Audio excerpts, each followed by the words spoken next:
Psikologi Perkembangan Anak dan Remaja. Dikutip dari buku Psikologi Perkembangan Anak dan Remaja dari Profesor Dr. Singging D. Gunarsah dan Tiara Yulia Singgi D. Gunarsah. Perkembangan anak. Perkembangan anak dibagi menjadi 3. Yang pertama, perkembangan anak, suatu tinjauan dari sudut psikologi perkembangan DRA Ediarsi T. Atmo Wirojo. Yang kedua, memandu rangsang lingkungan untuk memaju perkembangan anak dari Profesor Dr. Singgi D. Gunarsah. Yang terakhir atau ketiga, kepuasan oral pada bayi dan pengaruhnya terhadap perkembangan anak oleh Dra. Juli Adi.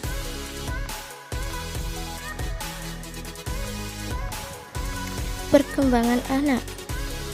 Perkembangan anak seperti mengasuh, membesarkan, dan mendidik anak merupakan satu tugas mulia yang tidak lepas dari berbagai halangan dan tantangan. Telah banyak usaha yang dilakukan orang tua maupun pendidik untuk mencari dan membekali diri dengan pengetahuan-pengetahuan yang berkaitan dengan perkembangan anak. Lebih-lebih bila pada suatu saat dihadapkan pada masalah yang menimpa diri anak ini, ada kecenderungan untuk mempertanyakan hal-hal sebagai berikut. Apa yang terjadi pada anak ini? Mengapa ia bisa berbuat demikian? Mengapa masalah ini hanya menimpa si bungsu atau si sulung? Siapa yang bersalah dan sebagainya? Serta dengan mengenal psikologi perkembangan, khususnya tentang perkembangan anak, diharapkan dapat memberi jawaban atau setidaknya petunjuk atas pertanyaan tersebut. Di dalam psikologi perkembangan, banyak dibicarakan bahwa dasar kepribadian seseorang terbentuk pada masa anak-anak. Proses-proses perkembangan yang terjadi dalam diri seorang anak ditambah dengan apa yang dialami dan diterima selama masa anak-anaknya secara sedikit demi sedikit memungkinkan ia tumbuh dan berkembang menjadi manusia dewasa. Prinsip perkembangan. Pertama, perkembangan tidak terbatas dalam arti tumbuh menjadi besar, tetapi mencakup rangkaian perubahan yang bersifat progresif, teratur, kohen, dan berkesinambungan. Jadi antara suatu tahap perkembangan dengan tahap perkembangan berikutnya tidak terlepas berdiri sendiri-sendiri. Yang kedua, perkembangan dimulai dari respon-respon yang sifatnya umum menuju yang khusus. Contohnya, seorang bayi mula-mula akan beraksi tersenyum bila melihat setiap wajah manusia. Dengan bertambahnya usia bayi, ia mulai bisa membedakan wajah-wajah tertentu. Yang ketiga, manusia merupakan totalitas atau kesatuan, sehingga akan ditemui kaitan erat antara perkembangan aspek fisik, motorik, mental, emosi, dan sosial. Perhatian yang berlebihan atas satu segi akan mempengaruhi segi lain. Misalnya orang tua yang terlalu mengutamakan segi mental atau misalnya kecerdasan, menyebabkan anak dibesarkan dalam suasana yang penuh dengan aturan-aturan, tuntunan-tuntutan, atau kegiatan-kegiatan yang semuanya diajukan untuk mengunjang keberhasilan di bidang intelektual. Yang keempat, setiap orang akan mengalami tahapan perkembangan yang berlangsung secara berantai, meskipun tidak ada garis pemisah yang jelas antara satu fase dengan fase lainnya. Tahapan perkembangan ini sifatnya universal. Dalam perkembangan bicara, misalnya sebelum seorang anak fasih berkata-kata terlebih dahulu, ia akan mengoceh. 5. Setiap fase perkembangan memiliki ciri-ciri dan sifat yang khas sehingga ada tingkah laku yang dianggap sebagai tingkah laku buruk atau kurang sesuai, yang sebenarnya merupakan tingkah laku yang masih wajar untuk fase tertentu ini. Setelah orang anak melewati masa bayi di mana ia mulai tidak berdaya dengan dikuasai dan diperbolehkannya kemampuan baru menyebabkan bayi ini menjadi lebih ingin mandiri. Yang keenam, karena pola perkembangan mengikuti pola yang pasti, maka perkembangan seseorang dapat diperkirakan. Seorang anak yang dilahirkan dengan faktor bawaan yang kurang dari yang lain dalam perkembangan selanjutnya akan menampakkan suatu kecenderungan perkembangan yang relatif lebih lama dari anak lain seusainya. Yang ketujuh, Perkembangan terjadi karena faktor kematangan dan belajar dan perkembangan dipengaruhi oleh faktor-faktor dalam bawaan dan faktor luar seperti lingkungan, pengalaman, pengasuhan. Jadi sekalipun orang mengikuti pola perkembangan yang kurang lebih sama, kecepatan perkembangan pada suatu aspek pada tiap orang berbeda-beda.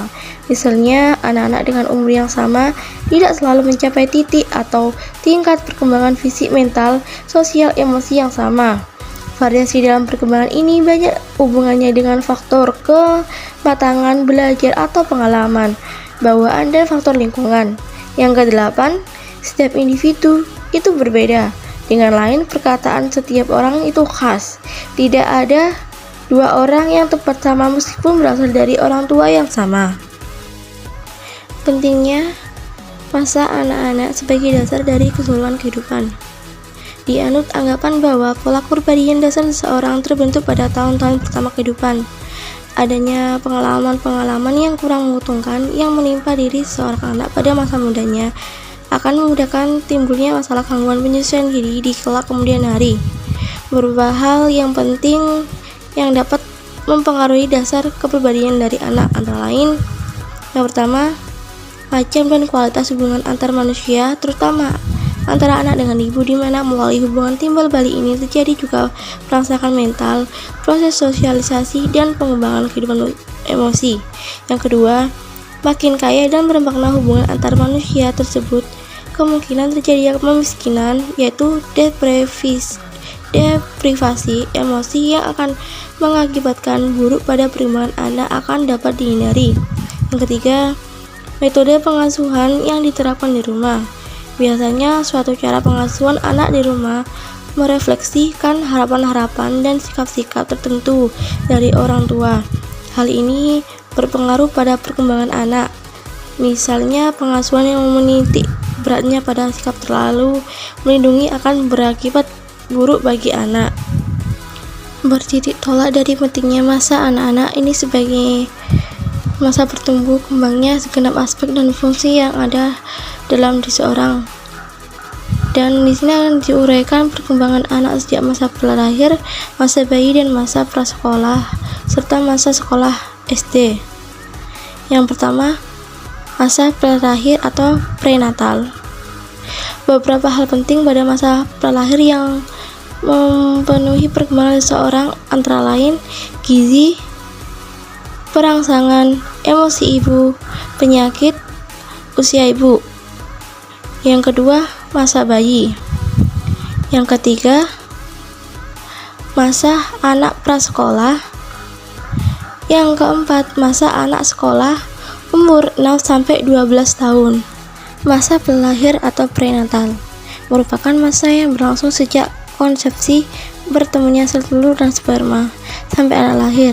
Masa ini cukup penting karena pada saat inilah terbentuknya fondasi manusia, potensi mana berpengaruh pada perkembangan selanjutnya. Beberapa hal yang penting pada masa pralahir yang mempengaruhi perkembangan seseorang antara lain gizi. Beberapa peneliti pada hewan membuktikan bahwa adanya gizi buruk atau malnutrisi yang diderita induk hewan mengakibatkan jumlah sel otak dari janin lebih sedikit daripada janin yang induknya tidak mengalami malnutrisi. Pada manusia, kurangnya gizi pada ibu hamil mengakibatkan berat badan lahir bayi rendah, dan ini dikaitkan dengan angka kematian yang tinggi dan perkembangan yang buruk. Yang kedua, perangsangan. Janin telah menunjukkan reaksi terhadap berbagai perangsangan seperti perabaan, tekanan, perubahan suhu, suara, cahaya. Perangsangan mana terjadi karena suntikan penyinaran ekrai, rangsang kimia atau obat-obatan dan sebagainya.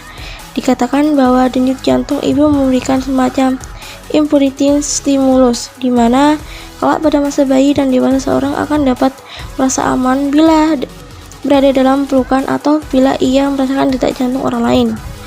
Yang ketiga, emosi ibu. Penelitian mendalam berkaitan dengan bagaimana hubungan antara tekanan emosional yang diderita ibu dengan janin yang dikandungnya belum banyak dilakukan. Meskipun demikian, ada beberapa jenis keadaan yang menunjukkan tekanan dan ketegangan perasaan pada ibu hamil. Tekanan mana secara langsung atau tidak langsung mempengaruhi kandungannya. Keadaan tersebut misalnya masalah penyakit yang diderita si ibu maupun anggota keluarga dekat lainnya. Keadaan lingkungan yang kurang nyaman misalnya pengap, berisi konflik antara anggota keluarga maupun di antara tetangga. Keempat, penyakit. Dikenal beberapa penyakit yang diderita ibu yang membahayakan keadaan janin misalnya rubella, sakit kuning, sifilis, TBC, malaria, dan lainnya. Yang kelima, usia ibu. Usia antara 20-30 dikatakan ideal untuk mengandung. Cukup banyak dijumpai bayi-bayi yang menderita keterbelakangan mental karena dilahirkan dari ibu yang telah lanjut usia. Masa bayi. Masa ini banyak disebut-sebut sebagai berlangsung dari saat bayi lahir sampai berumur 2 tahun. Untuk masa ini adalah lebih penting mengetahui bagaimana proses bayi itu lahir daripada kapan atau jam berapa bayi itu lahir, karena dengan mengetahui proses kelahiran tersebut dapat diketahui sedikit banyak tentang status perkembangan anak ini untuk dapat menentukan tindak lanjut. Misalnya apakah bayi lahir dengan bantuan alat seperti forecast, vakum, dan lain-lain. Apakah bayi langsung menangis?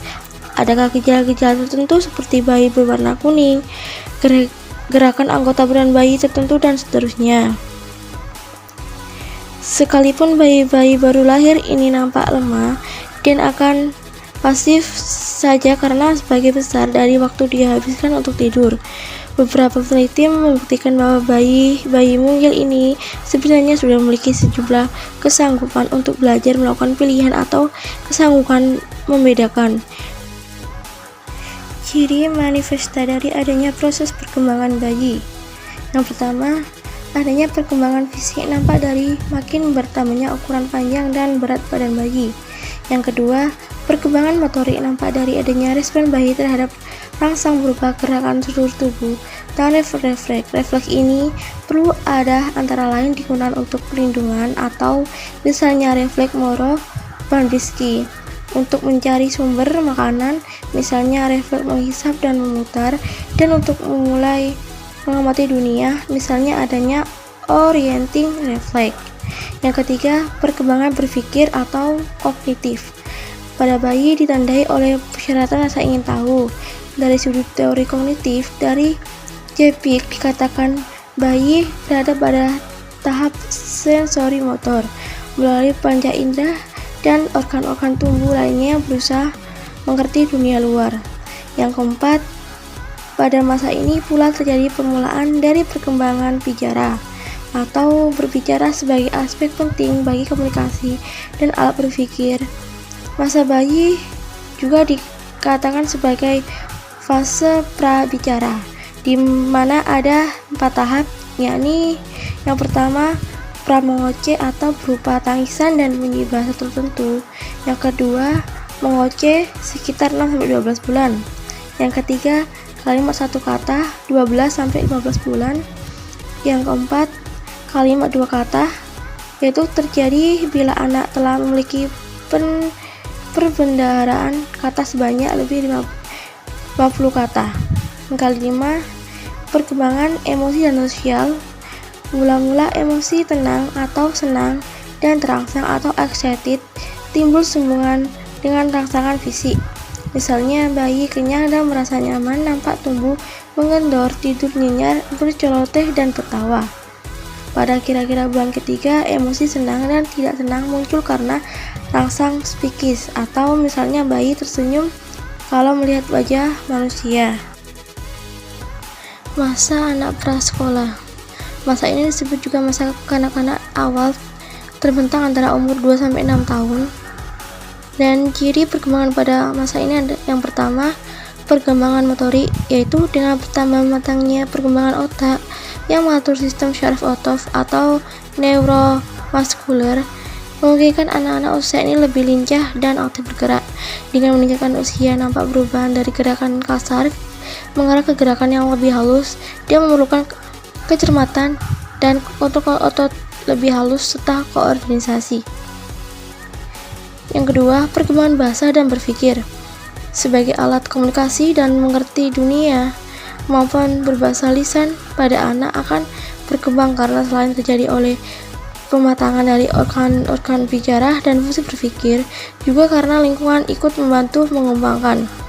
Ada 4 tugas yang perlu diperhatikan pengembangannya, yaitu yang pertama, mengerti pembicaraan orang lain, yang kedua, menyusun dan menambah perbendaharaan kata, yang ketiga, menggabungkan kata menjadi kalimat, yang keempat, mengucapkan yang baik dan benar, dan yang ketiga, perkembangan sosial, yaitu dunia pergaulan anak menjadi bertambah luas, keterampilan dan penguasaan dalam bidang fisik, motorik, mental, emosi sudah lebih meningkat.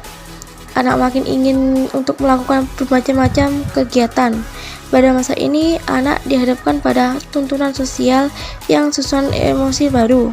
Bila orang tua atau lingkungan memberi cukup kebebasan dan kesempatan untuk melakukan kegiatan, mereka mau menjawab pertanyaan anak dan tidak menghambat fantasi dan kreasi dalam bermain.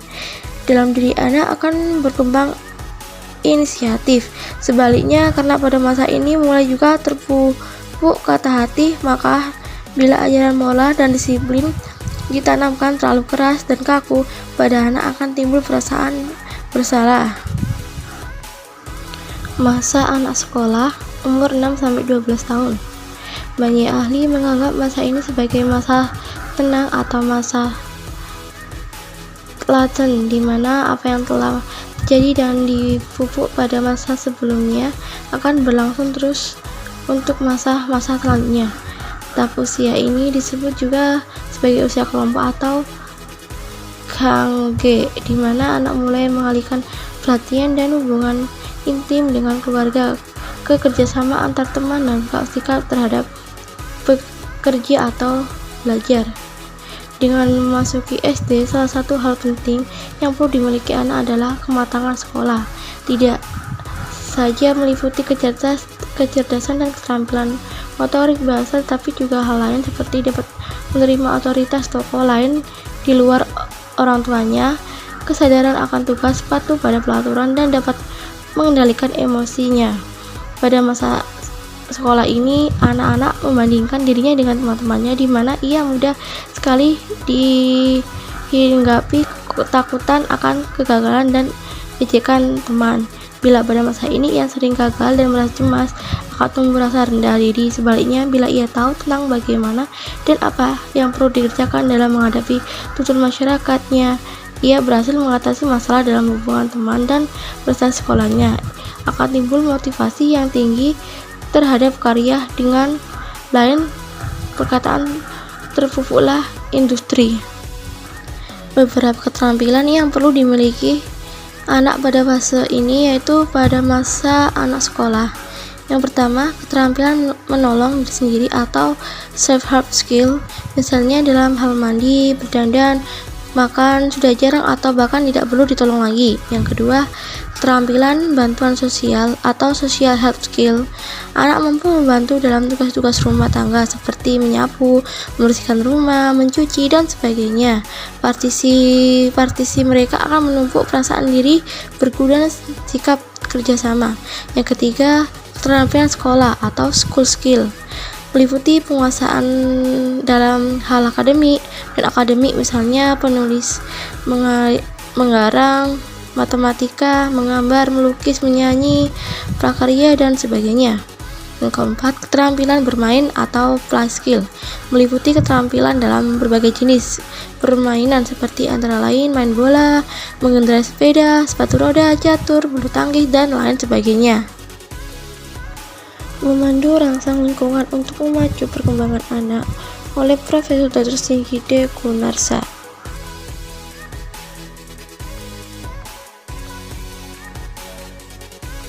Sudah sejak berabad-abad yang lalu, para ilmuwan dan para ahli pemikir memperhatikan seluk-beluk kehidupan anak, atau khususnya dari sudut perkembangannya, untuk mempengaruhi proses perkembangan agar mencapai kesetaraan hidup yang diambakan.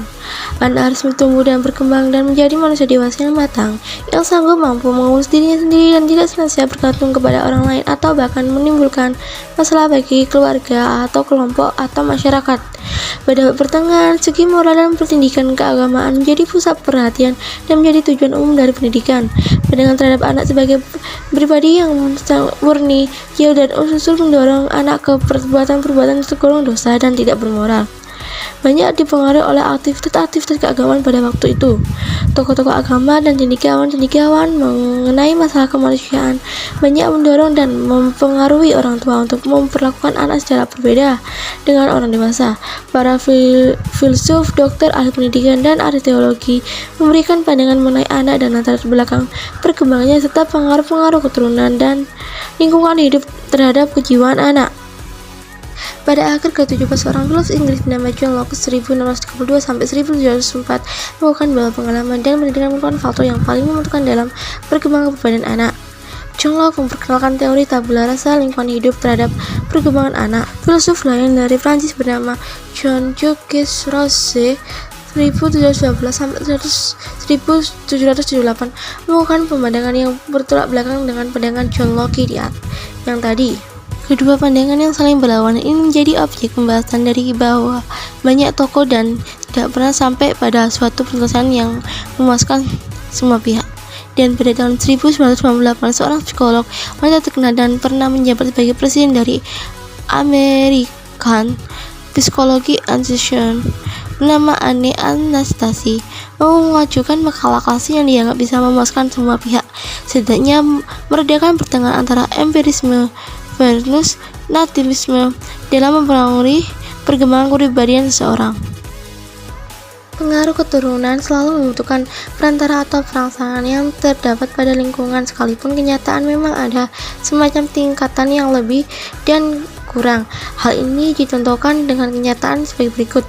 Yang pertama, latar belakang keturunan yang sama mungkin dihasilkan ciri-ciri kepribadian yang berbeda pada kondisi-kondisi lingkungan yang berbeda pula. Yang kedua, latar belakang keturunan yang berbeda dan pada lingkungan hidup yang berbeda pula dapat dihasilkan pola perkembangan yang sama atau hampir sama. Yang ketiga, lingkungan hidup yang sama bisa menimbulkan perbedaan ciri kepribadian pada anak-anak berlainan latar belakang keturunannya. Yang keempat, lingkungan hidup yang tidak sama bisa menimbulkan perasaan dan ciri kepribadian meskipun latar belakang keturunan tidak sama. Mengenai pengaruh lingkungan, Anastasi mengungkapkan adanya semacam faktor segmental, yakni ada kalanya berlangsungan dalam suatu waktu yang singkat, ada kalanya berlangsungan dalam jangka waktu yang lama. Mengenai hubungan antara faktor lingkungan dan faktor keturunan atau konstitusi, Anastasi mengungkapkan bahwa yang pertama, faktor lingkungan dan faktor konstitusi menjadi sumber dari timbulnya setiap perkembangan tingkah laku. Yang kedua faktor ini tidak dapat berfungsi secara terpisah, melainkan saling berhubungan. Yang ketiga, bentuk interaksi yang terjadi dapat dikonseptualisasikan sebagai bentuk hubungan yang majemuk, artinya suatu hubungan yang terjadi mempengaruhi hubungan lain yang akan terjadi. Sehubungan dengan rasa-rasa yang berasal dari lingkungan yang mempengaruhi perkembangan anak, ada dua hal yang penting, yakni yang pertama, bahwa dalam proses perkembangan ada saat-saat ketika anak siap untuk menerima sesuatu dari luar. Yang kedua, bahwa masa perkembangan pada tahun-tahun pertama dari kehidupannya adalah masa yang penting untuk membentukkan dasar-dasar kepribadian seorang anak. Pokok uraian dengan membawakan beberapa pola pemberian perangsangan pada anak. Perangsangan yang diberikan terlalu dini, kecemasan pada orang tua, harapan dan cita-cita kebutuhan yang tidak tercapai dan ingin dicapai melalui anak, penilaian yang terlalu berbeda dengan keadaan objektif anak, dan persaingan antara keluarga. Acap kali menjadi sebab timbulnya keinginan untuk cepat-cepat memperkembangkan anak, melebihi kerangka batas dari kemampuan sebenarnya dengan memberikan perangsangan yang terlalu dini. Dan yang kedua, perangsangan yang diberikan terlalu lambat. Pola sikap lain dalam mengasuh, pendidik, dan memperkembangkan anak banyak terlihat pada masyarakat pedesaan dan di pedalaman. Padahal jumlah ini cukup besar, orang tua cenderung pasif dan lebih banyak membiarkan anak tumbuh dan berkembang sendiri, dan baru memasukkan anak setelah dianggap sudah cukup besar dan acap kali itu sedikit terlambat dari masa kritis yang telah dicapai oleh anak. Pola sikap demikian ini terjadi ciri pada teori perkembangan yang dikembangkan oleh Jules Lager. Dan yang ketiga, perangsangan yang diberikan secara tidak terpadu. Kelompok ini sering melupakan bahwa perkembangan anak tidak berarti hanya memperkembangkan kemampuan atau aspek intelek agar mencapai prestasi yang baik atau aspek-aspek lain seperti bakat khusus, melainkan sebenarnya keseluruhan dari aspek-aspek kepribadiannya. Hal lain yang penting sehubungan dengan masalah-masalah yang berasal dari lingkungan ini dalam rangka perkembangan masyarakat dan pembangunan nasional pada umumnya ialah yang pertama, perlunya menyadarkan masyarakat mengenai pentingnya memacu perkembangan kognitif pada anak, secara khusus pada anak balita, dengan catatan bahwa aspek lain dari kepribadian anak juga diperhatikan sehingga tercapai keadaan terpadu. Memacu perkembangan kognitif anak harus ditingkatkan dengan usaha meningkatkan taraf kecerdasan dengan memperhakiki mutu gizi di samping perbaikan dari sudut pendidikan formal terutama di TK dan tingkat permulaan di SD. Yang kedua, perlunya memperkenalkan pola asuh yang berorientasi untuk mencapai prestasi dan tingkatan hidup yang lebih tinggi, terutama kepada masyarakat pedesaan dan pedalaman. Dan melakukan ini perlu dibimbing agar sumber-sumber alam yang ada di daerahnya dapat diolah menjadi alat yang berguna untuk pendidikan atau menjadi sumber dana agar pola asuh yang diharapkan tidak terhambat oleh kurangnya prasarana dan dibutuhkan. Kepuasan oral pada bayi dan pengaruhnya terhadap perkembangan kepribadian oleh Dra. Julie Adi. Membahas mengenai faktor-faktor yang berpengaruh pada masa menyusui dari bayi terhadap perkembangan kepribadiannya. Meskipun kebutuhan bayi pada masa ini belum kompleks dan proses menyusui itu tampaknya sederhana, tapi sebenarnya mempunyai peranan penting dalam perkembangan ke tingkah yang lebih lanjut. Secara keseluruhan, uraian mengenai masa bayi ini akan memberikan keyakinan pada kita bahwa betapa diperlukannya kepekaan dalam sikap perawatan di tangan seorang ibu atau orang lain yang mengasuhnya. Yang pertama, mengisap pada masa bayi. Ashford, seorang ahli psikoanalisa, menamakan masa bayi sebagai tahap oral. Disebut demikian karena merupakan tahap dari perkembangan psikoseksual yang pertama setelah kelahiran, di mana sumber utama kenikmatan dan kepuasan kebutuhan berasal dari rangsangan di daerah mulut. Yang kedua, peranan tokoh ibu dalam perawatan bayi. Dalam kehidupan sehari-hari dapat dilihat adanya hubungan yang terus-menerus antara ibu atau pengganti ibu dengan bayi. Dengan sendirinya, hal ini menimbulkan hubungan timbal balik yang secara berangsur-angsur akan menumbuhkan perasaan kasih sayang antara kedua pihak. M. Ruther menyebutkan 6 sifat yang dianggapnya merupakan kualitas perawatan pada bayi, yaitu 1. Adanya hubungan cinta kasih, 2. Adanya keterkaitan, 3. Adanya hubungan yang tidak terputus, 4. Adanya rangsang untuk berinteraksi, 5. Hubungan dengan seorang individu, 6. Perawatan di rumah sendiri. 3. Masalah disapi sebagai suatu pengalaman traumatis bagi bayi. Menyapi yang diartikan sebagai menghentikan kegiatan mengisap susu ibu oleh beberapa ahli dianggap mempunyai arti yang sangat penting karena mempunyai hubungan yang erat dengan masalah kepuasan oral. Proses menyapi juga merupakan keharusan untuk dipelajari anak dan terdiri dari 3 proses. Pertama, diberhentikannya kebiasaan mengisap, kedua digantikannya makanan cair dengan makan padat dan lauk, dan terakhir berarti berkurangnya kontak enak dengan ibu. Pengalaman-pengalaman yang diperoleh dalam setiap perkembangan memang tidak selalu memberikan perasaan puas, bahkan seringkali tidak menyenangkan si anak, menimbulkan perasaan cemas. Dalam masalah kepuasan oral ini, sejumlah penelitian dilakukan untuk menyelidiki hubungan antara macam cara pemberian makan dengan kepribadian yang timbul di kemudian hari. Yang pertama, menurut A.R. Holloway, meneliti hubungan antara pengalaman yang dini dalam cara makan dan tingkah laku pada usia permulaan sekolah, dan disimpulkannya bahwa kedewasaan manusia yang lebih besar ditemukan pada anak-anak yang memperoleh pemberian susu ibu. Yang kedua, Watson and Lidren berpendapat bahwa yang lebih penting adalah karakteristik perawatan si ibu, tidak tergantung apakah anak itu diberi susu botol atau susu ASI.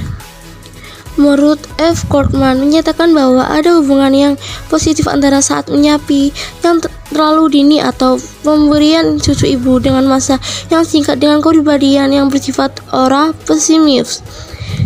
Menurut Frieden, melakukan eksperimen mengenai kesukaran penyapian dari botol susu ke arah minum dengan cangkir. Kepuasan oral dan perkembangan kepribadian. Arti bahwa kepuasan dalam pemberian makan merupakan dasar pembentukan hubungan positif antara individu dengan orang lain. Menurut Erikson, hubungan dengan individu itu terbentuk dalam tahap pertama dalam perkembangan kepribadian yang disebut sebagai dasar berbentuk kepercayaan atau basic truth. Jika dalam suatu tahap perkembangan terjadi gangguan atau hambatan, maka perkembangan selanjutnya akan terhambat pula.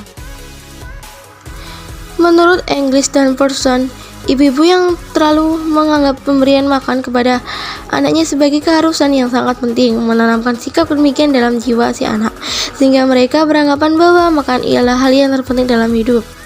Tertanamnya sikap itu karena sangat penting dalam hidup. Tiap kali ibu memberi makan atau menyusui, kalau anak menangis dan tidak dicari sebab mengapa anak menangis, bukan saja makan diberi nilai berlebihan oleh si anak, tetapi mungkin pula ia mendapat perasaan bahwa ia tidak perlu merasa khawatir karena akan selalu ada yang memberinya makan. Wassalamualaikum warahmatullahi wabarakatuh. Maaf jika ada pengucapan atau penulisan salah ya.